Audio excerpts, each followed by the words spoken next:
नमस्कार दोस्तों, आपका स्वागत है आपकी अपनी YouTube चैनल बीपीएम नॉलेज में। आज हम लोग एसएससी के जो है टॉप 50 क्वेश्चन को करने वाले हैं, जो कि सभी एग्जामों के लिए बहुत ही महत्वपूर्ण रहने वाला है।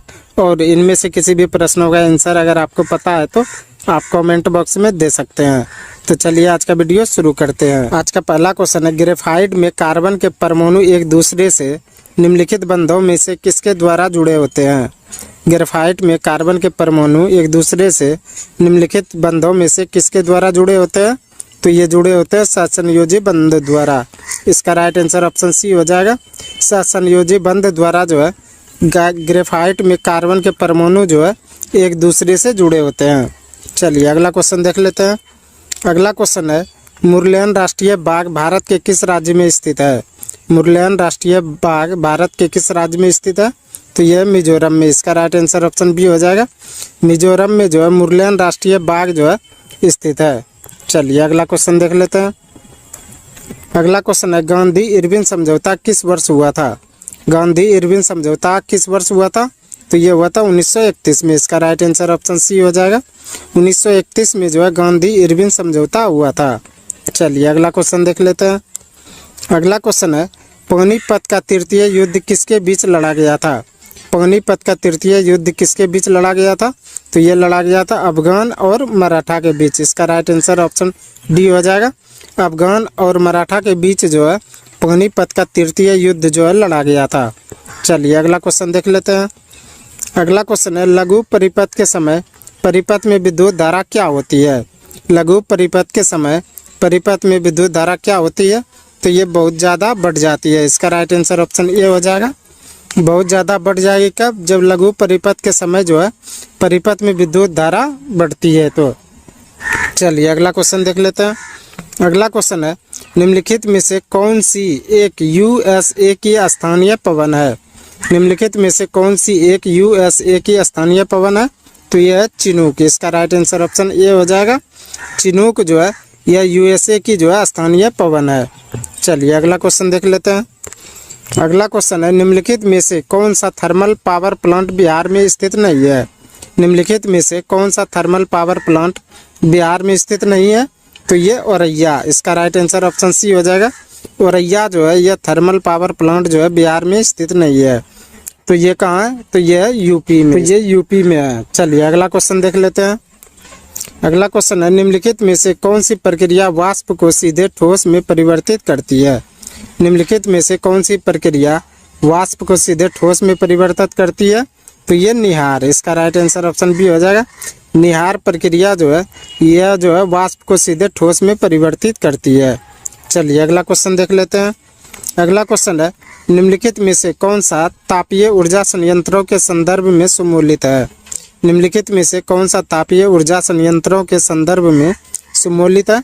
तो ये कवास जो है गुजरात में है। इसका राइट आंसर ऑप्शन डी हो जाएगा। कवास जो है गुजरात में तापीय ऊर्जा संयंत्र जो है। चलिए अगला क्वेश्चन देख लेते हैं। अगला क्वेश्चन है, निम्नलिखित में से किसने इंडियन ओपिनियन नामक जो है समाचार पत्र आरंभ किया। निम्नलिखित में से किसने इंडियन ओपिनियन नामक समाचार पत्र जो है आरंभ किया। तो ये किया था महात्मा गांधी ने। इसका राइट आंसर ऑप्शन बी हो जाएगा। महात्मा गांधी ने जो है इंडियन ओपिनियन नामक जो है समाचार पत्र आरंभ किया था। चलिए अगला क्वेश्चन देख लेते हैं। अगला क्वेश्चन है, निम्नलिखित में से कौन सी गैस भूमंडलीय ऊष्मीकरण का कारण नहीं है। निम्नलिखित में से कौन सी गैस भूमंडलीय ऊष्मीकरण का कारक नहीं है। तो ये SO2। इसका राइट आंसर ऑप्शन डी हो जाएगा। SO2 जो है यह भूमंडलीय ऊष्मीकरण का जो है कारक गैस नहीं है। चलिए अगला क्वेश्चन देख लेते हैं। अगला क्वेश्चन है, भारतीय संविधान के अनुसार दल बदल के आधार पर किस अनुसूची में उल्लेख है। भारतीय संविधान के अनुसार दल बदल के आधार पर किस अनुसूची में उल्लेख है। तो यह 10वीं अनुसूची में। इसका राइट आंसर ऑप्शन बी हो जाएगा। 10वीं अनुसूची में जो है भारतीय संविधान के अनुसार जो है दल बदल जो है आधार जो है उल्लेख है।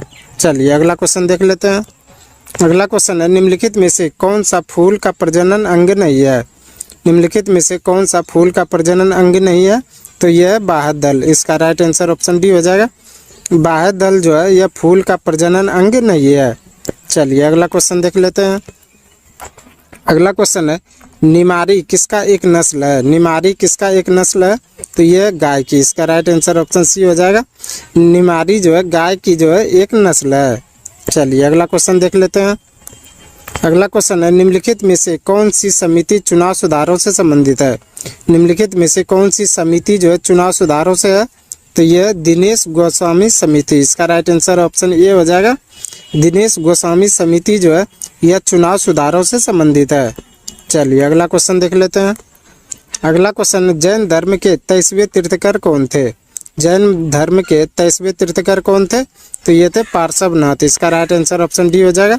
पार्श्वनाथ जो है यह जैन धर्म के 23वें तीर्थकर थे। चलिए अगला क्वेश्चन देख लेते हैं। अगला क्वेश्चन है, जैग्रोस पर्वत कहाँ स्थित है? जैग्रोस पर्वत कहाँ स्थित है? तो यह सीरिया में। इसका राइट आंसर ऑप्शन सी हो जाएगा। सीरिया में जो है जैग्रोस पर्वत जो है स्थित है। चलिए अगला क्वेश्चन देख लेते हैं। अगला क्वेश्चन है, राज्य विधायिका में धन विधेयक को केवल किसकी पूर्व सिफारिश पर प्रस्तुत किया जा सकता है? राज्य विधायिका में धन विधेयक को केवल किसकी पूर्व सिफारिश पर प्रस्तुत किया जा सकता है? तो यह राष्ट्रपति के सिफारिश पर। इसका राइट आंसर ऑप्शन ए हो जाएगा। राष्ट्रपति के सिफारिश पर जो है राज्य विधायिका में जो है धन विधेयक को जो है प्रस्तुत किया जा सकता है। चलिए अगला क्वेश्चन देख लेते हैं। अगला क्वेश्चन है, निम्नलिखित में से कौन सी नृत्य शैली केरल से संबंधित नहीं है? निम्नलिखित में से कौन सी नृत्य शैली जो है केरल से संबंधित नहीं है? तो यह भारतनाट्यम। इसका राइट आंसर ऑप्शन ए हो जाएगा। भारतनाट्यम जो है यह नृत्य शैली जो है केरल से संबंधित नहीं है। चलिए अगला क्वेश्चन देख लेते हैं। अगला क्वेश्चन है, जीडीपी सकल घरेलू ज्ञान उत्पाद शब्द के खोजकर्ता कौन है? जीडीपी यानी कि सकल घरेलू ज्ञान उत्पाद के शब्द के जो है खोजकर्ता कौन है? तो ये उम्बेटो सुलपासो। इसका राइट आंसर ऑप्शन ए हो जाएगा। उम्बेटो सुलपासो जो है यह जीडीपी के जो है खोजकर्ता है। चलिए अगला क्वेश्चन देख लेते हैं। अगला क्वेश्चन है, निम्नलिखित में से किसे मुगल बादशाह द्वारा बुरहान उल मुल्क की उपाधि प्रदान की गई? निम्नलिखित में से किसे जो है बादशाह द्वारा बुरहान उल मुल्क की उपाधि प्रदान की गई? तो ये शहादत खान को। इसका राइट आंसर ऑप्शन ए हो जाएगा। शहादत खान को जो है मुगल बादशाह द्वारा जो बुरहान उल मुल्क की जो है उपाधि प्रदान की गई थी। चलिए अगला क्वेश्चन देख लेते हैं। अगला क्वेश्चन है, वार्षिक वैश्विक प्रतिस्पर्धा सूचकांक जो है किसके द्वारा जारी किया जाता है? वार्षिक वैश्विक प्रतिस्पर्धा सूचकांक किसके द्वारा जारी की जा सकती है? तो ये विश्व आर्थिक मंच द्वारा। इसका राइट आंसर ऑप्शन सी हो जाएगा। विश्व आर्थिक मंच द्वारा जो है वार्षिक वैश्विक प्रतिस्पर्धा सूचकांक जो है जारी की जाती है। चलिए अगला क्वेश्चन देख लेते हैं। अगला क्वेश्चन है, गांधी सोलर पार्क यानी कि 50 किलोवाट क्षमता का उद्घाटन कहाँ पर किया गया है? गांधी सोलर पार्क यानी कि 50 किलोवाट क्षमता का उद्घाटन जो है कहाँ पर किया गया? तो यह किया गया है न्यूयॉर्क में। इसका राइट आंसर ऑप्शन ए हो जाएगा। न्यूयॉर्क में जो है गांधी सोलर पार्क जो है का उद्घाटन किया गया है। अगला क्वेश्चन है, विद्युत निर्यातक विज्ञापन के साइन बोर्ड्स की विषय सूची की रात में पठनशीलता सक्षम रखने के लिए उनमें किस गैस का प्रयोग किया जाता है? विद्युत निर्यातक विज्ञापन के साइन बोर्ड की विषय सूची की रात में पठनीयता सक्षम रखने के लिए उनमें किस गैस का प्रयोग किया जाता? तो उसमें किया जाता है नियॉन गैस का। इसका राइट आंसर ऑप्शन डी हो जाए। नियॉन गैस का प्रयोग जो है विद्युत निर्यातक विज्ञापन साइन बोर्ड के लिए जो है रात में जो है सही से पढ़ने के लिए जो है उसमें प्रयोग किया जाता है। अगला क्वेश्चन है, आर्थिक दृष्टि से एक पिछड़े देश की विशेषता क्या है? आर्थिक दृष्टि से एक पिछड़े देश की विशेषता क्या है? तो यह उपर्युक्त में से सभी, जिसमें प्रति व्यक्ति निम्न आय, निम्न मृत्यु दर और उच्च निरक्षरता, ये तीनों जो है ये आर्थिक दृष्टि से जो है पिछड़े देश की विशेषता है। तो इसका राइट आंसर ऑप्शन डी हो जाएगा। चलिए अगला क्वेश्चन देख लेते हैं। अगला क्वेश्चन है, वासंदा राष्ट्रीय उद्यान किस राज्य में है? वासंदा राष्ट्रीय उद्यान किस राज्य में है? तो ये गुजरात में। इसका राइट आंसर ऑप्शन सी हो जाएगा। गुजरात में जो है वासंदा राष्ट्रीय उद्यान स्थित है। चलिए अगला क्वेश्चन देख लेते हैं। अगला क्वेश्चन है, किस देश का झंडा दोहरे त्रिभुज के रूप में है? किस देश का झंडा दोहरे त्रिभुज के रूप में है? तो ये नेपाल का, इसका राइट आंसर ऑप्शन बी हो जाएगा। नेपाल का जो है झंडा दोहरे त्रिभुज के रूप में है। चलिए अगला क्वेश्चन देख लेते हैं। अगला क्वेश्चन है, अष्टछाप की स्थापना किसके द्वारा की गई थी? अष्टछाप की स्थापना किसके द्वारा की गई थी? तो ये की गई थी आचार्य विट्ठलनाथ के द्वारा। इसका राइट आंसर ऑप्शन ये हो जाएगा, आचार्य विट्ठलनाथ के द्वारा जो है अष्टछाप की स्थापना की गई थी। चलिए अगला क्वेश्चन देख लेते हैं। अगला क्वेश्चन है, बिहार में 1857 की क्रांति के नेता बाबू कुंवर सिंह का देहांत कब हुआ था? बिहार में 1857 की क्रांति का नेता बाबू कुंवर सिंह का देहांत कब हुआ था? तो ये हुआ था 26 अप्रैल 1858 को। इसका राइट आंसर ऑप्शन बी हो जाएगा। 26 अप्रैल 1858 को जो है बिहार में 1857 की क्रांति का नेता बाबू कुंवर सिंह का देहांत हुआ था। चलिए अगला क्वेश्चन देख लेते हैं। अगला क्वेश्चन है, बहावी आंदोलन का मुख्य केंद्र था। बहावी आंदोलन का मुख्य केंद्र कहाँ था? तो ये था पटना में। इसका राइट आंसर ऑप्शन बी हो जाएगा। पटना में जो है बहावी आंदोलन का मुख्य केंद्र था। चलिए अगला क्वेश्चन देख लेते हैं। अगला क्वेश्चन है, निम्नलिखित में से कौन कर्नाटक संगीत की त्रिमूर्ति में से एक है? निम्नलिखित में से कौन कर्नाटक संगीत की त्रिमूर्ति में से एक है? तो ये है त्यागराज। इसका राइट आंसर ऑप्शन सी हो जाएगा। त्यागराज जो है कर्नाटक संगीत की त्रिमूर्ति में से एक है। चलिए अगला क्वेश्चन देख लेते हैं। अगला क्वेश्चन है, बिहार राज्य के किस जिले का जनसंख्या घनत्व सबसे अधिक है? बिहार राज्य के किस जिले का जनसंख्या घनत्व सबसे अधिक है? तो ये शिवहर का। इसका राइट आंसर ऑप्शन बी हो जाएगा। बिहार में शिवहर जिले का जो है जनसंख्या घनत्व सबसे अधिक है। चलिए अगला क्वेश्चन देख लेते हैं। अगला क्वेश्चन है, यदि चंद्रमा पर बम विस्फोट हो तो उसकी आवाज़ पृथ्वी पर कितने समय बाद सुनाई देगी? यदि चंद्रमा पर बम विस्फोट हो तो उसकी आवाज़ कितने देर बाद जो है पृथ्वी पर सुनाई देगी? तो इनमें से कोई नहीं। इसका राइट आंसर ऑप्शन डी हो जाएगा, क्योंकि यदि चंद्रमा पर बम विस्फोट होता है तो उसकी आवाज़ पृथ्वी पर जो है सुनाई नहीं देगी। चलिए अगला क्वेश्चन देख लेते हैं। अगला क्वेश्चन है, पीतल एक मिश्र धातु है जबकि वायु है एक क्या है? पीतल एक मिश्र धातु है जबकि वायु एक क्या है? तो यह मिश्रण। इसका राइट आंसर ऑप्शन बी हो जाएगा। पीतल मिश्र धातु है तो वायु जो है एक मिश्रण है। चलिए अगला क्वेश्चन देख लेते हैं। अगला क्वेश्चन है, इंसुलिन की कमी के कारण होने वाला रोग है। इंसुलिन की कमी के कारण होने वाला कौन सा रोग है? तो यह डायबिटीज। इसका राइट आंसर ऑप्शन बी हो जाएगा। इंसुलिन की कमी से जो है डायबिटीज रोग होता है। चलिए अगला क्वेश्चन देख लेते हैं। अगला क्वेश्चन है, किस ताप पर H2O का घनत्व अधिकतम होता है? किस ताप पर H2O का घनत्व अधिकतम होता है? तो ये 39.2 डिग्री फ़ारेनहाइट पर। इसका राइट आंसर ऑप्शन बी हो जाएगा। 39.2 डिग्री फ़ारेनहाइट पर जो है H2O का अधिकतम घनत्व होता है। चलिए अगला क्वेश्चन देख लेते हैं। अगला क्वेश्चन है, निम्नलिखित में से कौन स्तनधारी नहीं है? निम्नांकित में से कौन स्तनधारी नहीं है? तो ये मगरमच्छ स्तनधारी नहीं है। इसका राइट आंसर ऑप्शन सी हो जाएगा। मगरमच्छ जो है यह स्तनधारी नहीं है। चलिए अगला क्वेश्चन देख लेते हैं। अगला क्वेश्चन है, निम्नलिखित विद्युत चुंबकीय तरंगों में से किसकी तरंग दैर्घ्य अधिकतम होती है? निम्नलिखित विद्युत चुंबकीय तरंगों में से किसकी तरंग दैर्घ्य अधिकतम होती है? तो ये होती है अवरक्त किरणों की। इसका राइट आंसर ऑप्शन डी हो जाएगा। अवरक्त किरणों की जो है विद्युत चुंबकीय तरंग जो है अधिकतम होती है। चलिए अगला क्वेश्चन देख लेते हैं। अगला क्वेश्चन है, आंसू गैस का रासायनिक नाम क्या है? आंसू गैस का रासायनिक नाम क्या है? तो यह क्लोरोएसिटोफिनोन। इसका राइट आंसर ऑप्शन ये हो जाएगा। क्लोरोएसिटोफिनोन जो है यह आंसू गैस का रासायनिक नाम है। चलिए अगला क्वेश्चन देख लेते हैं।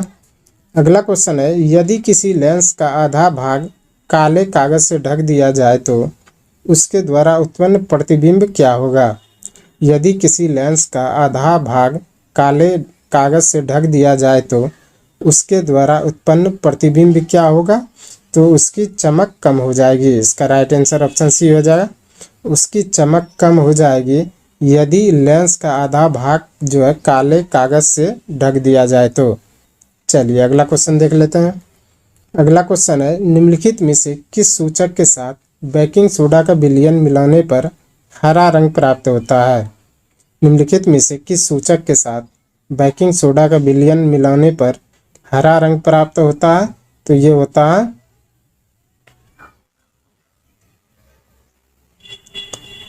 चाइना रोज के कारण। इसका राइट आंसर ऑप्शन डी हो जाएगा।